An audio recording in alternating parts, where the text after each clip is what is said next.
investigation into Matteo Messina Denaro continues. Investigators are trying to piece together his life as a fugitive for the last 30 years. So far, 3 of his hiding locations have been discovered. The first belonging to Andrea Bonafide, whose identification he used. Bonafide told investigators that he purchased the house with the money Matteo gave him.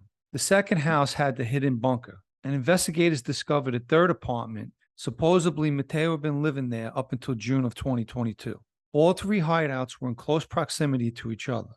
Investigators have found the following items: airline tickets to England and South America, history and philosophy books, including a biography of Russian President Vladimir Putin, cell phones, post-its with notes and phone numbers, pizzini, small handwritten notes commonly used as a form of communication by fugitives in Italy, women's clothing, and cartoon character magnets, which leads investigators to believe it's possible he had a woman and a small child staying there. In my opinion, another possibility could be he used the clothes to disguise himself as a woman at times.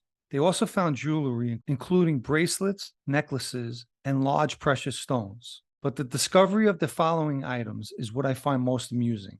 A refrigerator magnet of a Godfather-like guy with the saying underneath, "I am the Godfather."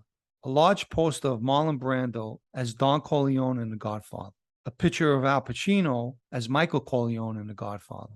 Also a photo of Joaquin Phoenix as the Joker with the saying, "There is always a way out, but if you don't find it, break through everything." The most significant discovery was a car key found in Matteo's bag on the day of his arrest.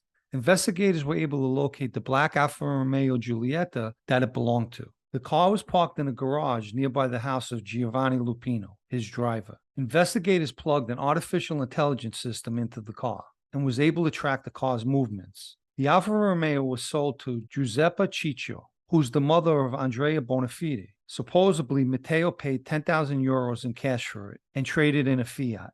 The local people in the area he lived in have seen him out and about, shopping and at local restaurants and bars. They said he didn't appear to be someone who was in hiding. In one interaction with a person, he introduced himself as Francesco, saying he was an anesthesiologist. And according to Giovanni Lupino, the driver, he also said he knew Matteo as Francesco. He claims he had no idea the man he drove to the clinic was Matteo Messina Denaro, saying only a madman could accompany him knowing it was the boss. So that's his story, and I guess he's sticking to it. Matteo skipped his first video link court appearance. A special room had been set up for him to join the link.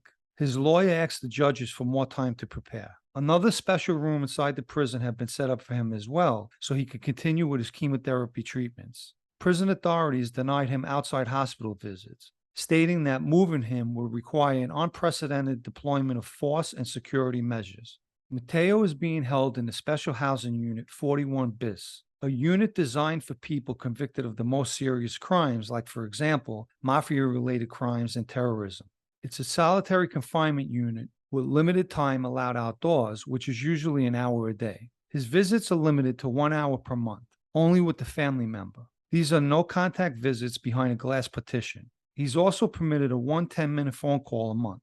Naturally, his movements, visits, and calls are all filmed and recorded. The unit houses 160 prisoners from the Mafia, 'Ndrangheta, and Camorra, 12 of which are women. Prisoners do not interact or come in contact with one another. But the saying in prison always rings true: where there's a will, there's a way. The only way off the unit is to cooperate with law enforcement or death. I hope you enjoyed the video. Please remember to hit the like button. If you haven't subscribed to the channel, you could do that as well.